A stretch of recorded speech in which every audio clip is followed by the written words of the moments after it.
오늘 봉독해드릴 말씀 에스겔서 48장 35절 말씀을 가지고 우리가 하나님 앞에서 함께 은혜 받은 말씀의 제목은 거기에 계신 하나님 여호와 삼마라고 하는 제목으로 함께 은혜를 나누겠습니다. 여러분, 우리가 성인식이라는 게 있습니다.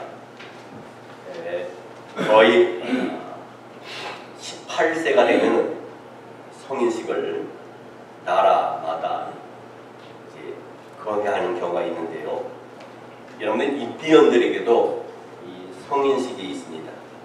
인디언들의 이 성인식에 관해서 얘기를 잠깐 말씀드리자면, 그들은 그들의 아들이 13살쯤 됐을 때에 아주 독특한 성인식을 거행을 합니다. 우선 그 소년이 13살에 접근하게 되면은 아버지는 그에게 사냥하는 법이라든가 또 정찰하는 법, 칼 쓰는 법, 낚시하는 법을 갖다가 그 아들에게 가르칩니다. 그리고 13살 생일 됐을 때에 어둑어둑한 저녁 무렵에 아버지는 지금까지도 한 번도 가족을 떠나보지 못했던, 또 부족을 떠나본 바가 없는 자기 아들의 눈을 가리개, 눈 가리개로 가리고 집에서 아주 멀리 떨어진 깊은 숲속으로 이 아들을 데려갑니다. 그리고 그 숲속에 이 아들을 홀로 두고 돌아옵니다. 아버지와 함께 약속한 일정한 시간이 좀 지난 후에 그 소년은 자기 눈에 가려웠던 눈 가리개를 풉니다. 그리고 주위를 둘러봤을 때 울창하고 우거진 어두운 숲속에 홀로 버려진 자신의 모습을 이 소년이 발견하게 됩니다. 이집트 그 소년은 그 숲속에서 한 번도 혼자 있어보지 못한 그곳에서 공포의 밤을 숲속에서 홀로 지새워야 됩니다. 나뭇가지가 스산하게 사삭거릴 때마다 느닷없이 자기에게 달려들 동물들을 연상을 해보게 됩니다. 동물들의 울부짖는 소리를 들을 때마다 그 동물들이 자기한테 달려와서 금방 생명의 위협을 가할 것 같은 그런 생명의 위협에 긴장감과 두려움을 느끼게 됩니다. 이 소년에게 그 밤은 너무나 무섭고 아주 긴 밤입니다. 근데 영원히 끝날 것 같지 않던 그 밤이 이제 몇 시간이 지난 후에 희미해지면서 새벽 미명에 동이 틀 때에 그때서야 비로소 자기 주위를 보게 되고 자기 주위에 있는 모든 것이 자기 시야에 들어오게 됩니다. 꽃과 들풀과 또 나무와 숲을 보게 됩니다. 근데 이 소년의 한쪽 곁을 봤을 때 거기 어떤 사내가 활과 화살을 가지고 자신을 겨루고 있는 모습을 보게 돼서 얼마나 화들짝 놀랐는지 모릅니다. 그래서 가만히 봤는데 그 사내가 누구냐면 바로 이 소년의 아버지였다 하는 사실입니다. 여러분, 아버지가 거기서 아들과 함께 온 밤을 함께 지냈던 겁니다. 사실상 이 소년은 절대로 홀로 있었던 것이 아니에요. 아버지가 거기서 함께 하셨습니다. 혹시라도 어떤 위험한 짐승이 자기 아들에게 달려들어서 자기 아들의 생명을 앗아갈까봐 눈을 부릅뜨고 활과 화살을 준비해서 그 아들을 향해서 겨누고 있었습니다. 여러분, 이것이 바로 에스겔서의 메시지입니다. 여러분, 에스겔서는 크게 두 부분으로 나눌 수 있습니다. 에스겔서 1장부터 32장까지, 또 에스겔서 33장부터 오늘 읽은 에스겔서 48장까지 두 분류로 나눌 수 있습니다. 첫째 부분은 뭡니까? 에스겔서 1장 32절까지는 그 메시지는 여호와께서 계시지 않는다는, 즉 이스라엘 백성들이 그렇게 느끼고 있었던 내용이 기록된 것이 바로 에스겔서 1장부터 32장까지의 내용입니다. 이 부분은 하나님의 심판을 경험하면서 이스라엘이 몰락하는 과정을 보여주고 있습니다. 그러나 그것으로 끝나는 것이 아니죠. 에스겔서 33장부터 에스겔서 48장까지 메시지입니다. 그 내용은 어떤 내용입니까? 여호와께서 거기 계시민이라는 메시지가 이 장에 나와 있습니다. 이 둘째 부분에서 이스라엘의 회복을 예언하는 말씀이고 이스라엘이 어떻게 다시 일어나는가 하는 모습을 보여주는 말씀이 바로 이 에스겔서 33장부터 48장의 말씀입니다.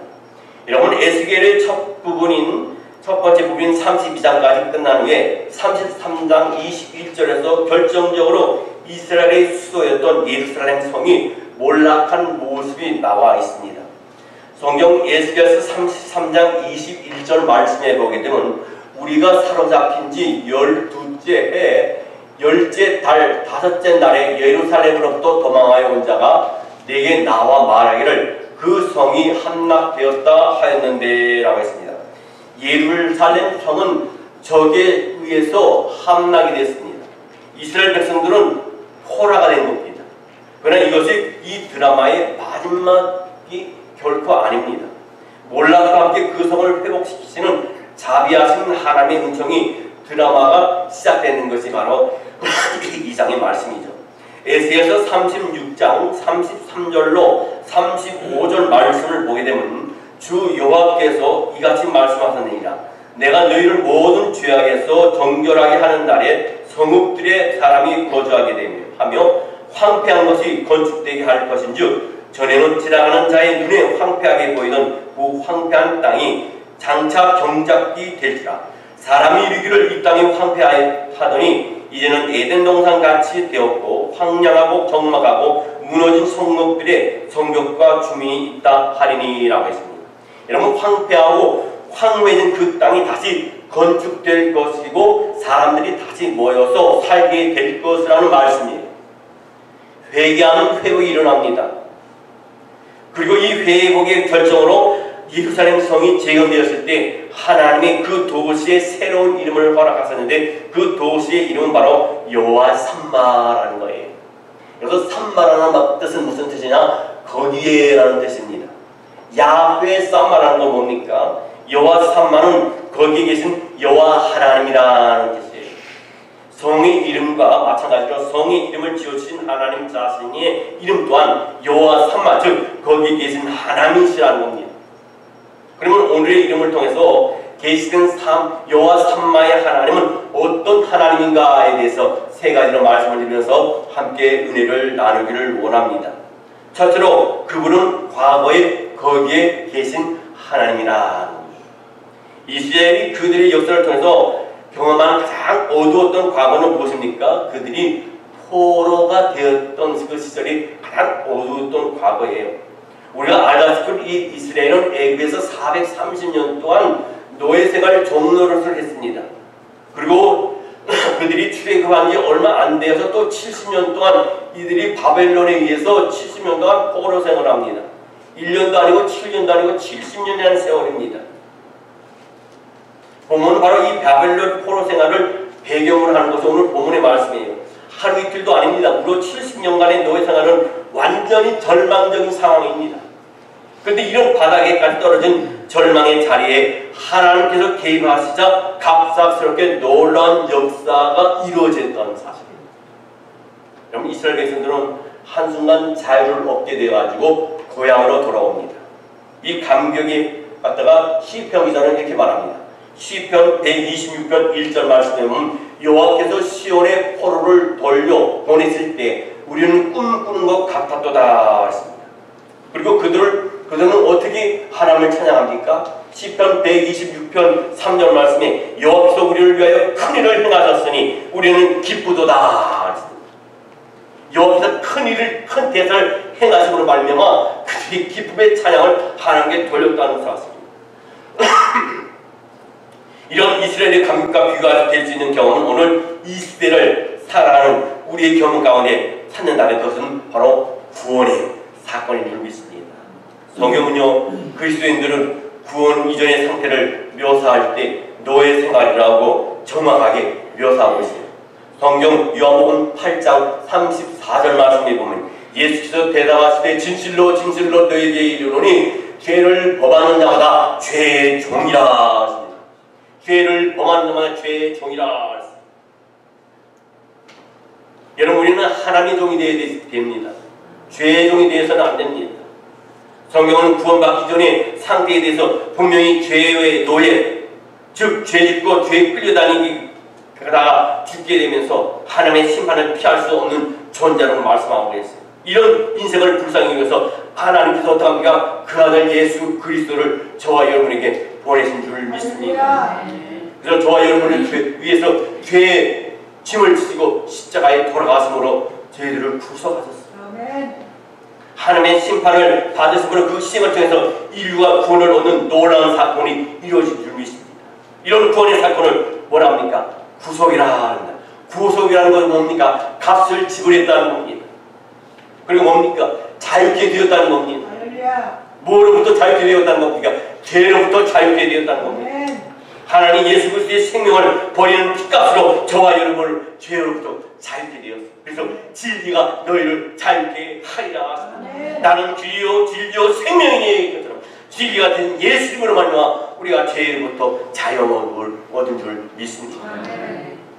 여러분, 우리가 감사해야 할 제목들이 참 많이 있습니다만 그 중에 가장 중요한 감사는 뭡니까? 바로 그리스도의 구원에 대한 감사인 줄 압니다.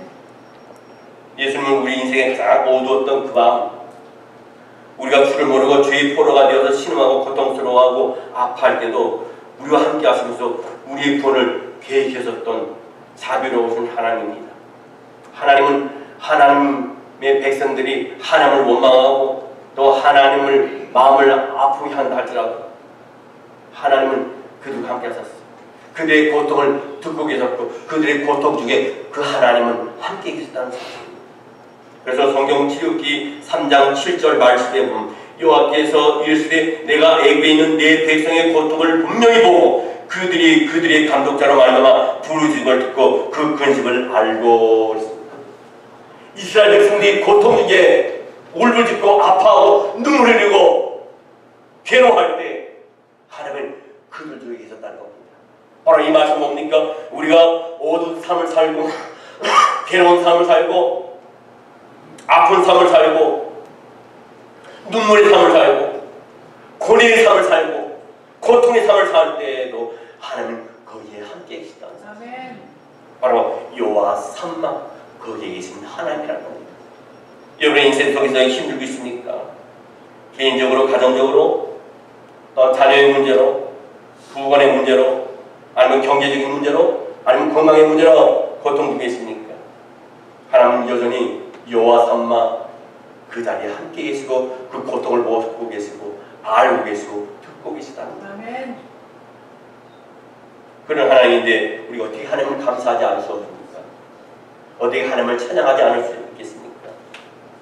사람 우리를 보지 못한다 할지라도 우리를 알지 못한다 할지라도 우리의 사정을 다 꿰뚫지 못하고 우리 아픔을 함께 나누지 못한다 할지라도 하나님은 보고 계시고 거기에 여전히 계시다.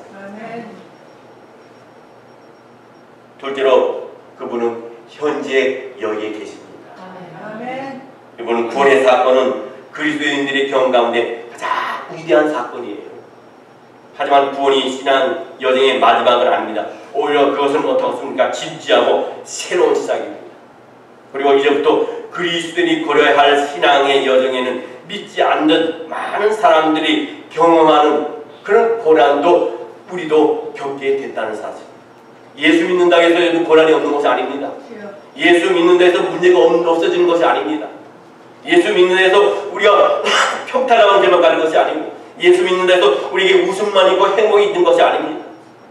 예수 믿는 가운데서도 예수 믿지 않는 사람이 갖고 있는 모든 고난이 여전히 우리에게 상존해 있다는 거예요. 그래서 성도 중에는 고난에 직면할 때마다 어려움이 직면할 때마다 고통이 통과할 때마다 고난의 무게가 너무 힘들 때마다 이렇게 투정거립니다. 하나님 어디 계십니까? 이 고난의 무게가 너무 힘듭니다. 너무나 힘들고 아픕니다. 왜 저에게 이런 일이 있어야 됩니까? 얼마나 하나님께 충성했습니까? 얼마나 더 기도를 해야 됩니까?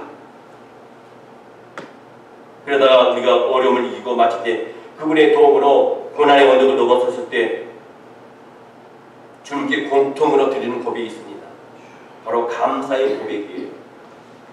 구약의 성경에 보면 이런 말씀이 있습니다. 야곱이 형 에서의 분노를 사가지고 피해서 하란으로 갑니다. 형이 받아야 할 복을 갖다가 자기가 도리했죠. 아버지를 쪼개고 형을 쪼갰습니다. 그래서 도망간 것이 하란입니다.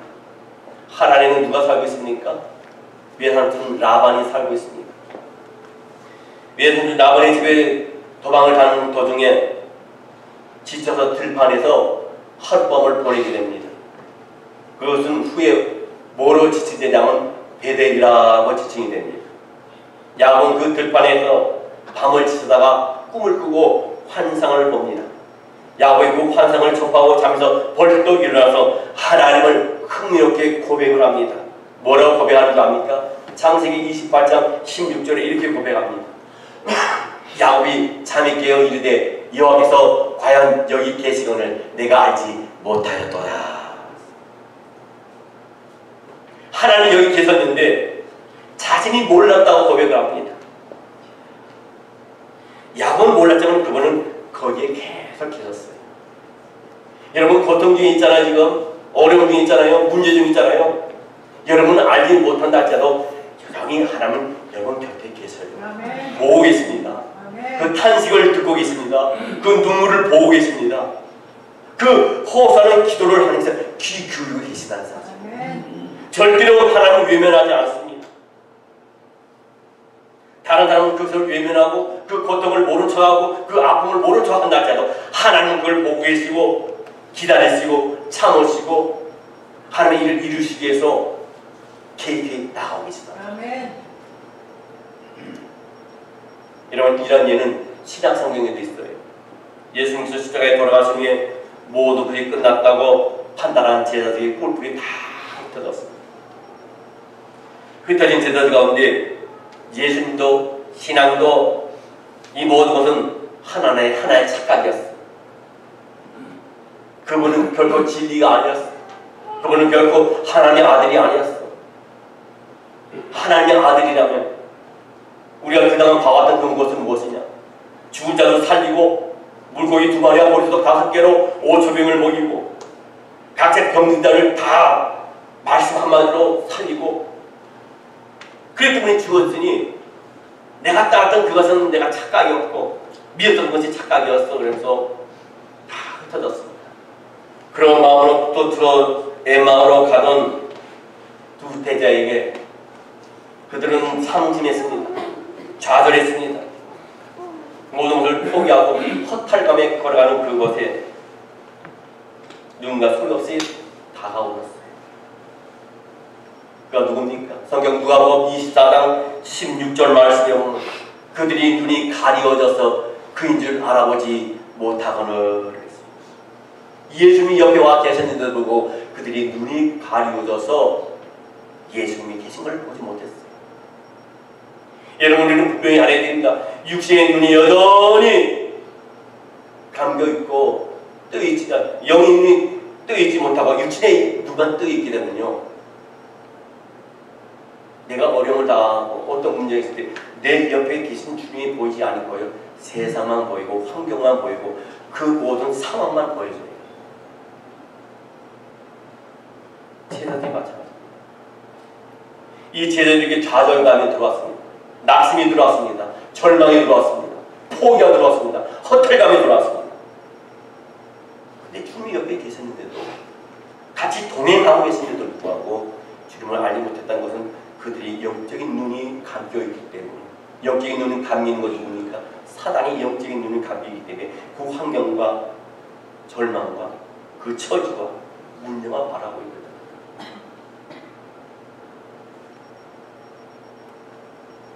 하지만 부활하신 주님은 그 곁에 계셔. 부활하신 주님은 우리와 함께 계신 줄 믿습니다. 단지 제자들이 몰랐을 뿐이에요. 저와 여러분이 몰랐을 뿐이에요. 우리도 제자들과 마찬가지로 눈이 가려워져 몰랐을 따름입니다. 그러면 어떻게 될까요? 가려져서 보지 못하는 눈을 우리가 떠야 될 줄 믿습니다.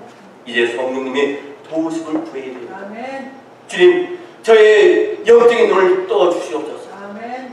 그리고 기도한 후에 내가 살아온 나의 신앙을 되돌아보고 점검해 봐야 될 줄 믿습니다.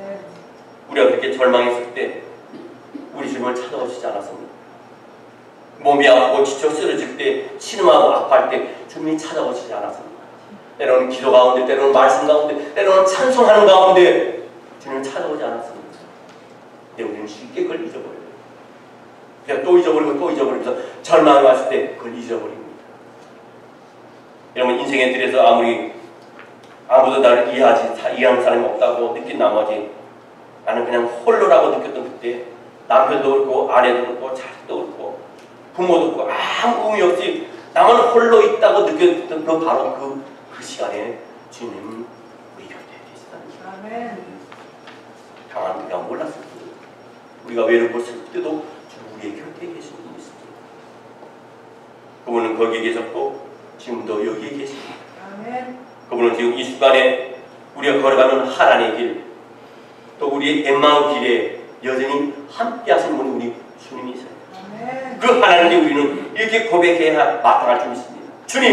주님께서 함께 하신 줄 몰랐습니다. 몰라 하나님을 원망했습니다. 환경을 봤습니다. 처지를 봤습니다. 원망했습니다. 이제는 감사드리오니 우리의 감사를 받아주시옵소서. 그분이 이름은 지금도 변함없는 여호와 삼마 거기에 계신 하나님인 줄 믿습니다. 마지막 세 번째로 그분은 미래에 거기에 계시는 하나님이세요. 에스겔 선자는 에스겔서의 대단어를 마무리하는 마지막 구절에서 이렇게 기록합니다. 에스겔서 48장 35절 보는 공덕의 말씀이죠. 그 사왕의 합계는 18,000척이라. 그날 후로는 그 성읍의 이름을 여호와 삼마라 하리라. 예루살렘에 둘레는 지름으로 치면 얼마인 줄 압니까? 9km입니다. 기름으로 9km 정도 됩니다. 그게 크지 않게 느껴지지만요, 그 전에 이스라엘 회복하기 전까지는요, 그번보다 더 커진 것이 바로 예루살렘이에요. 그러나 에스겔 선자는 예루살렘 성이 다시 회복되고 넓어졌다는 것을 강조해서 그것을 끝나지 아니하고 그 성의 이름을 뭡니까? 여호와 삼마하리라. 뭡니까? 거기에 하나님이 계십니다. 얼마나 좋습니까? 하나님이 회복한 그 이스라엘 그 땅에 그 성에 여호와 삼마 거기에 계시겠다는 겁니다. 하나님 우리 아무라교회에 계시는 하나님 여호와 삼마인 줄 믿습니다. 하나님은 여러분의 가정에, 여러분의 생업에, 여러분의 직장에 여호와 삼마로 함께 하시는 하나님인 줄 믿습니다. 이 성의 영광은 단순히 이 성의 구조적인 회복이 아니라 이 성에 하나님이 거하신다는 귀한 사실이에요. 영광스럽고 충만하신 하나님의 임재가 유감없이 드러나는 하나님의 임재야말로 이 성의 영광이 되리라 하는 말씀입니다. 여러분, 에스겔이 보았던 회복된 예루살렘의 환상은 여기서 끝나지 않았어요. 본문에 연결점이 있다면 그 연결점은 요한계시록 21장입니다. 요한계시록 21장에 보면 사도 요한은 환상을 보는 장면이 나옵니다. 21장 1절로 2절 말씀 보니까 또 내가 새 하늘과 새 땅을 보니 처음 하늘과 처음 땅이 없어졌고 바다도 다시 있지 않더라. 또 내가 보면 거룩한 성 새 예루살렘이 하나님께로부터 하늘에서 내려오니 그 준비한 것이 신부가 남편을 위하여 단장한 것 같더라. 마치 남편을 위해서 단장한 신부처럼 새 예루살렘을 단장하고 나서 우리를 하나님 기다리고 계신다는 거예요. 이것은 천국에 대한 묘사입니다. 영원한 천국을 본질이 우리에게 설명되고 있어요. 요한계시록 20장 3절 말씀에서 이와 같은 말씀이 있어요. 내가 들으니 보좌에서 큰 음성이 나서 이르되 보라, 하나님의 장막이 사람들과 함께 있으며 하나님이 그들과 함께 계시리니 그들은 하나님의 백성이 되고 하나님은 친히 그들과 함께 계셔서. 새 예루살렘, 영원한 천국을 묘사할 때 똑같은 단어 사용하는데 여기에 제일 많이 표현된 단어가 바로 하나님 함께 하신다는 표현입니다. 임마누엘. 처녀가 잉태의 아들을 낳으리니 그 이름을 임마누엘이라 하리라. 이를 번역하듯 하나님이 우리와 함께 하십니다. 여러분, 천국의 본질이 뭡니까? 바로 여호와 삼가 거기에 하나님이 계시다. 하나님 친히 그 백성과 더불어 자기의 영광을 나타내시며 함께 있는 것이 바로 천국의 본질이고 천국의 영광인 줄 믿습니다. 그러면 하나님 천국에서 자신의 백성을 맞이하면서 제일 먼저 하신 일이 뭔지 아닙니까? 우리가 천국에 갔을 때 하나님이 제일 먼저 우리를 만났을 때 하시는 것이 뭔지 알아요? 성경에 이렇게 나와 있습니다. 요한계시록 21장 4절. 우리 함께 크게 읽겠습니다. 시작. 모든 눈물은 그 눈에서 닦아주시니 다시는 사망이 없고 애통하는 것이나 곡하는 것이나 아픈 것이 다시 있지 아니하리니 처음 것들이 다 지나갔으니로다. 아멘. 하나님은 힘들고 아팠던 그의 눈물을 친히 씻어주면서 다시는 사망이 없고 애통하는 것이 없을 것이라고 말씀하셨어요. 다시는 이별과 고통이 없고 상처가 없는 그곳에서 아픔도 없고 슬픔도 없고 눈물이 없는 그곳에서 하나님과 더불어 영원한 즐거움을 누리라고 약속을 준 줄 믿습니다. 주께서 바로 이런 천국을 예배하고 기다리시니 비록 이 땅에서 삶이 고달프고 힘들고 어렵지라도 우리를 찬양하고 감사하며 살아가시기를 주 이름으로 축원합니다. 우리가 감사해야 할 많은 이유가 있지만 그 중에 가장 큰 감사는 주께서 우리를 구원하시고 천국을 주신 거예요. 이 말씀 안 드리고 말씀 마치랍니다. 미국에서 실제로 있었던 일입니다. 미국의 크리스찬들을 특별히 감동시킨 사건 하나가 있었습니다. 13살 먹은 아이가 있었는데 그 아이 이름이 라이언 화이트입니다. 이 소년이 수혈을 받다가 에이즈가 감염이 됐습니다. 제가 전에도 말씀드렸잖아요. 제가 10수년 전에 33살 먹은 자매님이 자궁외 임실이 돼가지고 수술한 가운데 자궁을 드러내고 수혈하는 가운데 에이즈가 감염이 돼가지고 110파운드 되는 그 몸무게가 7파운드, 60파운드까지 내려갔다 그랬잖아요. 그래서 20 며칠 동안 제가 가서 계속 기도해줘 24일째 당신 에이즈병이 나왔으니까 병원에 가서 확인해 보시오 그랬을 때 5일 만에 연락이 왔는데 깨끗이 나왔다고 얘기했잖아요. 이 라이언 화이트가 13살밖에 안 됐는데 수혈을 갖다가 에이즈에 감염된 겁니다. 그러니까 이 소녀는 에이즈 감염되는데 불구하고 늘 밝고 긍정적인 모습으로 많은 사람들에게 감동을 줬습니다. 그리고 에이즈 홍보 대사가 되었어요. 그 소녀는 유명 인사들을 많이 병원에서 만나게 됩니다. 그 중에 레이건 대통령, 도널드 레이건 대통령. 그 다음 또 그때 당시에 지금 현재 대통령인 도널드 트럼프까지 왔습니다. 그리고 아이들의 가장 우상이었던 마이클 잭슨까지 이 병원을 찾아서 이 라이언 화이트를 갖다가 병문을 했습니다. 그러고 나서 한 5년 정도가 지났습니다. 13살에 에이즈에 감염이 돼갖고 5년이 지났는데 18세가 되던 그때에 병세가 너무 악화가 되었습니다. 어느 날 소년의 죽음에 가까운 것을 알고 아버지가 그 아들 라이언에게 이렇게 말합니다. 아들아, 이제 아빠는 너 더 이상 너에게 아무것도 해줄 수 없구나. 아빠가 너에게 줄 선물도 없고 말이야. 이 말에 대한 라이언의 대답이 세상을 놀라게 했습니다. 미국의 많은 크리스찬들이 눈물샘을 자극했습니다. 이 라이언이 아빠에게 그 말을 듣고 그런 말합니다. 아빠, 무슨 말씀이세요? 아빠와 엄마는 제가 어렸을 때 저를 교회에 데려다 주지 않았습니까? 제게 예수님을 소개해 주지 않으셨습니까? 그래서 저는 예수님을 구세주와 주님으로 영접할 수 없고 영생을 선물로 받지 않았습니까? 저는 이제 죽어도 괜찮아요. 주님 굽에 갔을 때 엄마 아빠도 이제 오실 거 아닙니까? 그때 엄마 아빠를 뵐 거 아니겠어요? 이 말씀을 오늘 일부 예배 때 드리면서 일부 예배 드린 그 자매님이 한 자매님이 눈물을 흘리셨습니다.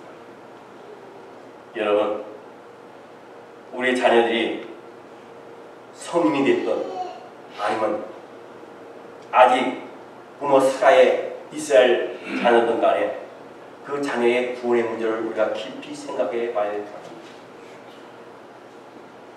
심각한 문제입니다. 이 라이언은 5년 동안 에이즈에 걸렸지만은 그는 천국이라는 소망을 잃지 않았습니다. 그리고 많은 사람들에게 예식을 전거했고 구원의 확신이 있었습니다. 구원의 소망이 있었습니다. 구원의 기쁨이 있었습니다. 여러분 자녀들 지금 교회 나갔습니까? 하나님을 믿습니까? 1년에 몇 차례 만나고 또 가서 손주들 생일 파티 가서 해피 버스데이 불러주는 걸 끝나시겠어요? 이런 자녀들에게 말씀을 전해야 됩니다. 복음을 전해야 됩니다.